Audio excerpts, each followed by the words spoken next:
Hello, नमस्कार. पुन्हा एकदा सगळ्यांचं आपल्या यूट्यूब चॅनलमध्ये स्वागत आहे. तर भयंकर पाऊस आहे, तुम्ही बघितलं असाल आणि मुंबई ठिकाणी तर खूपच पाऊस आहे. रेड अलर्ट पण दिलेला आहे आणि आता कोकणामध्ये पण भयानक पाऊस आहे. त्याच्यामुळे थोडा लावणीवरती पण त्याचा इफेक्ट होऊ शकतो. कारण की शेतामध्ये भयानक पाणी साठलेलं आहे आणि आता उपलटसुद्धा झालेली आहे. त्याच्यामुळे पाण्याचं जे प्रमाण आहे ते फार आहे आणि जर अशा पाण्यामध्ये साठलेल्या पाण्यामध्ये जर आपण लावणी केली ना, तर जी काही रोपं आहेत ना, ती खराब होण्याचे चान्सेस पण जास्त आहेत. त्याच्यामुळे ना पाऊस असल्यामुळे बाहेरही जाता येत नाही, कुठेच काही जाता येत नाही. तर ठीक आहे, पावसाळा आहे त्याच्यामुळे असं थोडंफार होणारच. तर तुम्ही कालच्या व्हिडिओमध्ये बघितलं असाल, की कोकणामध्ये पालेभाज्या, फळभाज्या कशा तयार केल्या जातात ह्या दिवसांमध्ये किंवा त्याची जी काही तयारी असते ती कशी केली जाते किंवा त्याला लागणारं जे काही पूर्वतयारी असते ती कशी केली जाते हे तुम्ही बघितलं असेल. जर बघितलं नसेल व्हिडिओ तर नक्की जाऊन बघा. आणि आजच्या व्हिडिओमध्ये त्यालाच एक थोडं रिलेटेड कंटेंट तुमच्यासाठी आणलेला आहे. तो म्हणजे नैसर्गिकरित्या तुम्ही खतं कशी करू शकता. तुमच्या आजूबाजूला सगळे प्रोडक्ट असतात, बाय प्रोडक्ट असतात. फक्त ते आपण फेकून देतो, सगळं हे करतो. पण त्याचाच वापर करून तुम्ही एकदम नैसर्गिकरित्या कशी खतं तयार करू शकता मी तुम्हाला सांगणार आहे. तर व्हिडिओ पूर्ण बघा, शेवटपर्यंत बघा. तर असेच मी नवनवीन व्हिडिओज तुमच्यासाठी आणणार आहे. लाईट गेली त्याच्यामुळे. तर पावसाळा आहे ना, त्यात लाईट येत जा, येत जा वगैरे असतं. थोडं काळोख वाटेल, पण ठीक आहे. आता वाजलेत 6. तर ठीक आहे, लाईट गेला आपला. तर तसं बघायला गेलंत ना, तर कोकणामध्ये ह्या दिवसांमध्ये मोठ्या प्रमाणात ना झाडांची छाटणी पण केली जाते. म्हणजे आपल्या घराशेजारी झाडं असतील किंवा बागेत कुठेही झाडं असतील, तर ही छाटली जातात. म्हणजे आपली फुलझाडं पण छाटली जातात, जेणेकरून त्याला नवीन पालवी यावी यासाठी. आणि मोठी पण झाडं असतात ती पण छाटली जातात. तर ती छाटल्यानंतर आपण काय करतो, जे छाटलेलं जे काही फांद्या असतील, ते कचरा असेल तो सगळा टाकून देतो. तर तो न टाकण्यापेक्षा तुम्ही त्याचं चांगल्यात चांगलं खत बनवू शकता. तर आता मेन म्हणजे दुसरी गोष्ट मी छाटणीचं सांगितलं. तर दुसरी गोष्ट म्हणजे अशी, की पावसामध्ये ह्या दिवसांमध्ये जास्तीत जास्त झाडांना खतं घातली जातात. तर ती खतं काय घातली जातात, तर प्रॉपर झाडांना घातलेलं खत हे त्याला चांगलं या पावसामध्ये लागतं. म्हणजे मुळापर्यंत चांगलं पोहोचतं. उन्हाळ्यामध्ये कोणतीच खतं वगैरे घातली जात नाही. तर त्याच कारणाने पावसामध्ये कसं वातावरण पण एकदम थोडं माती वगैरे पण ओलसर असते. बऱ्यापैकी जे काही आपण घातलेलं खत असतं ते झाडांपर्यंत चांगलं मुळांपर्यंत पोहोचतं यासाठी. पण आता खतं बघायला गेलीत तर मार्केटमध्ये खूप मोठमोठ्या प्रकारात खतं आहेत, ज्यांची त्याची जी काही पॉवर आहे ना ती पण खूप हाय असते. आत्ताच आम्ही जे लागवड केलेली ह्याच्यासाठी आपली आंबा लागवड केलेली. बघितलं असेल व्हिडिओ, तुम्ही जर बघितलं असेल तर बघा. तर त्याला पण एक खत होतं, तर मला त्याचं प्रॉपर नाव नाही आठवत आहे. पण ते एवढं टाकताना म्हणजे हाताला एवढा चटके बसत होते ना, म्हणजे त्याची जी पॉवर होती ती खूप हाय होती. म्हणजे काय-काय खतांची एवढी पॉवर हाय असते ना, तर खूप खतं निघालेत. पण ते निघालेत, पण तुमच्या कोकणात जर तुम्ही राहत असाल, तर तुम्ही नैसर्गिकरित्या घरच्या घरी खतं तयार करू शकता. तर कशी ते तुम्हाला थोडक्यात सांगते मी. जसं मी पहिलं उदाहरण दिलं, की या दिवसांमध्ये छाटली जातात झाडं. तर तो जो काही कचरा असेल तो आपण टाकून देतो. तो कचरा ना टाकून नाही द्यायचा. तो कचरा काय करायचा, तो जर ज्या काही फांद्या असतील, जे काही पडलेलं जे काही पालापाचोळा असेल ना, तो सगळा झाडांच्या मुठात टाकायचा. ते एक चांगलं ना कंपोझिट होतं आणि ते झाडांसाठी खूप चांगलं होतं. आणि आपण काय करतो, सगळं टाकून देतो, पण ते टाकायचं नाही, ते झाडांच्या मुदामध्ये टाकून ठेवायचं. आता दुसरी एक गोष्ट मी तुम्हाला सांगते, की आता आपल्या घराशेजारी बघा, ह्या दिवसांमध्ये मोठ्या प्रमाणात ना अशी झाडं रुजलेली वगैरे असतात. तुम्ही जर कोकणात असले, कोकणातले असेल तर तुम्हाला माहिती असेल, खूप वेगवेगळ्या प्रकारची झाडं अशी रुजलेली असतात. तर आपण साफसफाई करताना, घरची साफसफाई, बाहेरची साफसफाई करताना आपण ते काय करतो, काढतो आणि फेकून देतो. ते तसं करायचं नाही. ते जे जे काही ओला कचरा आहे, त्यालाच ओला कचरा तुम्ही म्हणू शकता. तो जे काही ओलं अशी काही झाडं वगैरे आहेत ना, ती छोटी-मोठी झाडं जरी असली ना, तरी ती जरी तुम्ही झाडांच्या मुळात जरी टाकलीत, तरी त्यांना ते खत होऊन जातं. तर खत कसं बनतं ते पण मी तुम्हाला सांगते. आता काय होतं, आपण जे काढतो झाडांच्या मुळात टाकतो, टाकल्यानंतर ते कुजतं तिथेच आणि कुजल्यानंतर त्यातलं जे काही मोठ्या प्रमाणात तर खत म्हणजे काय थोडक्यात, तर झाडांच्या ग्रोथसाठी किंवा झाडांचं ओव्हरऑल वाढीसाठी, झाडांची चांगल्या पद्धतीने फळं द्यावी झाडं, यासाठी आपण खतं वगैरे घालतो. चांगलं झाड थोडक्यात काय, तर झाड चांगलं तंदुरुस्त व्हावं यासाठी. तर त्याचा जो काही कचरा असतो ना, तो पूर्णपणे खराब होऊन जातं. आपण बुंदामध्ये टाकल्यामुळे, पावसामुळे पूर्ण ते खराब होतं आणि त्याचं जे काही आतलं जो काही काय म्हणू शकतो, आतलं जे काही अर्क आहे तर त्याला पूर्णपणे त्या झाडांमध्ये मिळतं. म्हणजेच काय, तर झाडांना ते खत होऊन जातं. आता खतं खूप वेगळ्या प्रकारची, आता कोकणामध्ये जास्तीत जास्त गांडूळ खत वापरलं जातं. तुम्ही जर नैसर्गिकरित्या बघायला गेलात तर गांडूळ खत आहे. त्याच्यानंतर आपण जे आपल्या एकदम ज्यांचे वाडे वगैरे असतात, ज्यांची गुरं वगैरे त्यांच्या इथे एकदम तयार होणारं खत म्हणजे आपले शेणखत हे वगैरे वापरलं जातं. पण जर तुम्ही ओला कचरा, सुका कचरा पण हे करून जर तुम्ही बनवलं तर त्याचं पण खत होऊन जातं. तर आपल्या घराशेजारी बराचसा कचरा पडलेला असतो. झाडं वगैरे ह्या दिवसांमध्ये झाडं वगैरे, झाडांची पानं वगैरे पडलेली असतात.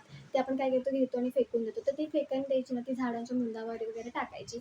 आणि जसं की मी तुम्हाला सांगते, आपण जेव्हा खतं घालतो बघा झाडांना, तुम्ही जर कोकणातले असेल तर तुम्हाला माहिती असेल, आपण जेव्हा झाडांना खतं घालतो ना, तेव्हा झाडांच्या बुंदावर म्हणजे कारण की असं असतं उन्हाळ्यामध्ये वगैरे तेवढं आपण खतं घालत नाही. पण पावसाळ्यामध्ये खतं घालतो. तर पाऊस जेव्हा चालू होतो तेव्हा सगळ्या झाडांच्या बुंदाजवळ ना छोटी-मोठी झाडं आलेली असतात. ती झाडं आपण काढतो आणि फेकून देतो. तर तसं नाही करत. तर कोकणामध्ये काय केलं जातं, की ती झाडं जी बुंद्यावरती जी आलेली असतात ना झाडं, ती पहिली काढली जातात. त्याच्यानंतर ते झाडाभोवती रिंगण काढलं जातं. त्यानंतर खत टाकलं जातं. परत माती वर केली जाते आणि ती जी उपटलेली जी झाडं असतात ना, ती परत बुंद्यावरती टाकली जातात. तर तेच कारण आहे, की त्याचं सुद्धा चांगल्या प्रकारे खत बनतं. तर तुम्ही सुद्धा हे जे तुमच्या घराशेजारी जो काही कचरा असेल, ओला कचरा असेल, सुका कचरा असेल, पालापाचोळा असेल, तो तुम्ही टाकून न देता जर झाडांच्या बुंदाला जर तुम्ही झाडांच्या बुंदात टाकून ठेवलात ना, तरी चांगलं आहे. आणि ह्या दिवसामध्ये खताची जी काही प्रोसेस आहे ती फास्ट असते. म्हणजे ओला कचरा, सुका कचरा जे खराब होण्याची जी प्रोसेस असते ती फास्ट असते. त्याच्यामुळे ते त्यांना झाडांना खत होऊन जातं. तर अशा पद्धतीने तुम्ही नैसर्गिकरित्या एकदम घरच्या घरी आता हे जे बघितलंत ना, हे सगळे बाय प्रोडक्ट आहेत. आपल्या घराजवळ तो जो काही कचरा वगैरे पडतो, तो तसाच्या तसाच तिथे कुजून जातो. तो जर तुम्ही काढून जर झाडांना टाकला, तर त्याचं एक कुजून एक छानपैकी खत होऊ शकतं आणि त्याच्याने झाडाची ग्रोथही होऊ शकते. ओव्हरऑल झाड चांगल्या प्रकारे टवटवीत असं तुम्हाला दिसू शकतं. तर अशा पद्धतीने तुम्ही खतं वगैरे घालू शकता. आता तुमचे काही क्वेश्चन असतील, तुम्हाला काही विचारायचं असेल, एखादी गोष्ट तुम्हाला माहीत नसेल, तर नक्की नक्की कमेंट बॉक्समध्ये तुम्ही हे करा, टाईप करा आणि मी त्याच्यावर नक्कीच तुम्हाला जे काही त्याचं असेल उत्तर ते मी तुम्हाला देईन. तर अशा पद्धतीने तुम्ही करू शकता. आता कसं आहे माहिती आहे का, आपण जेव्हा साफसफाई करतो तेव्हा सगळं टाकून वगैरे देतो. तर ते टाकून द्यायचं नाही. याचं पण खत बनतं. आता तसं बघायला गेलं तर आपल्याकडे ना घराशेजारी मोठमोठी झाडं असतात. आंब्याचं असो की फणसाचं असेल, तर ते झाडांचं बघा उन्हाळाभर कचरा पडलेला असतो. म्हणजे काय, तर उन्हाळाभर त्याची पानं वगैरे सगळी गळलेली असतात, त्याच्या फांद्या वगैरे पडलेल्या असतात आणि नंतर पाऊस एकदा पडला की ते सगळं कुजून जातं. कुजून गेल्यानंतर ते एक प्रॉपर खत बनतं. प्रॉपर खत बनतं. ते आपण काय करतो, तो कचरा वगैरे घरासमोर चांगला दिसत नाही म्हणून आपण काढतो आणि फेकून देतो. तर तो फेकायचा नाही, तो झाडांच्या बुंदाजवळ टाकून ठेवायचं, त्याचं खत चांगलं बनतं. आणि किंवा तुम्हाला जर नैसर्गिकरित्या चांगलं खत बनवायचं असेल आधीपासून, उन्हाळ्यापासूनच पावसाळ्यामध्ये झाडांना घालण्यासाठी, तर सगळ्यात बेस्ट एकदम प्रॉपर मी एकदम एक्झाम्पल तुम्हाला सांगते. आता उन्हाळ्यामध्ये पण मोठ्या प्रमाणात झाडांची गळती होत असते. म्हणजे आपल्या आजूबाजूला बरीचशी झाडं असतात किंवा आपण छाटतो वगैरे. तर एखादा जर तुम्ही खड्डा केला, त्या खड्ड्यामध्ये जर तुम्ही तो पडलेला काही कचरा असेल, जो काय असेल, ते तुम्ही त्या खड्ड्यामध्ये जरी टाकून ठेवलं, तरी ते चांगलं 2-3 महिने ते तसंच टाकून जर राहिलं आणि त्याच्यावर जर पाऊस वगैरे पडला, की ते आपोआप कुजून जातं. कुजल्यानंतर तुम्ही जरी ते खत जरी झाडांना टाकलं, तरी ते झाडांच्या सोयीस्कर होऊन जातं. तर तुम्ही अशा पद्धतीने नैसर्गिकरित्या खतं बनवू शकता. सो व्हिडिओ आवडला तर नक्की लाईक करा, शेअर करा, चॅनलला सबस्क्राईब करा. कारण की ह्या ज्या गोष्टी आहेत ना, खूप जणांना माहीत नसतात. आपण ते सगळं टाकून देतो, पण तेच आपल्या झाडांसाठी, आपल्या जवळच्या ह्याच्यासाठी उपयुक्त असतं. फक्त आपण त्याचा तेवढा विचार करत नाही किंवा आपल्याला तेवढं त्याच्याबद्दल इन्फॉर्मेशन नसते. तर हा जर इन्फॉर्मेशन व्हिडिओ जर तुम्हाला आवडला तर नक्की लाईक करा, शेअर करा, चॅनलला सबस्क्राईब करा आणि नवीन असाल चॅनलवरती, नवीन व्हिडिओ बघत असाल तर नक्की चॅनलला सबस्क्राईब करा, जेणेकरून सगळे व्हिडिओ तुमच्यापर्यंत पोहोचतील. तर ह्या दिवसांमध्ये मोठ्या प्रमाणात झाडांना खतं घातली जातात. बागा मोठ्या-मोठ्या असतात त्यांनासुद्धा खतं घातली जातात. छाटणी पण त्याच्या आधी केली जाते. मग काजूंची असेल, आंब्यांची असेल. छाटणी केल्यानंतर पण मी तुम्हाला सांगते, आता तुम्ही जर बागायतदार असाल किंवा अ, छोटी-मोठी झाडं जरी तुम्ही तोडत असाल, तरी ती झाडं तोडल्यानंतर परत त्या बुंदाजवळ हे केली जातात, जेणेकरून पूर्ण जी काही पानं वगैरे आहेत, ती सगळी गळून त्याचं खत होऊन झाडांना मिळतं. तर अशा पद्धतीने ही नैसर्गिकरित्या घरच्या घरी खतं ही अशी बनवली जातात आणि झाडांनासुद्धा घातली जातात. तर व्हिडिओ आवडला तर लाईक करा, शेअर करा आणि चला तुम्हाला जर हा जर व्हिडिओ आवडला, तर नक्की कमेंट बॉक्समध्ये सांगा आणि तुम्हीसुद्धा अशी खतं बनवू शकता. आता कसं आहे माहिती आहे का, आपली मार्केटमध्ये जी खतं आहेत ना, ती खूप म्हणजे खूप त्याची जी पॉवर आहे ती खूप हाय असते. तर कधी-कधी काय होतं माहिती आहे, एक लिमिट असते झाडाला खतं घालायची. तेवढ्या लिमिटनुसार जर आपण खत घातलं ना, तर झाडाला सोयीस्कर. पण त्याच्यावरती लिमिटच्या वर जर गेलं, तर झाड मरण्याची शक्यता असते. मरण्याचे म्हणजेच काय, तर पूर्ण जे जे काही चांगलं जे झाड असतं ना, ते त्याची पानं गळायला सुरुवात होतात.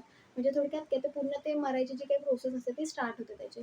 तर तुम्ही अशी नैसर्गिक खतं जर बनवलीत तर आणि टाकलीत तर, आणि आता पावसाळा आहे, सो पावसाळ्यामध्ये सगळा पालापाचोळा जो काही पडलेला असतो ना, तो कुजतो. तो कुजून छानपैकी झाडांना टाकायचं आणि छानपैकी खत होऊन जातं झाडांसाठी.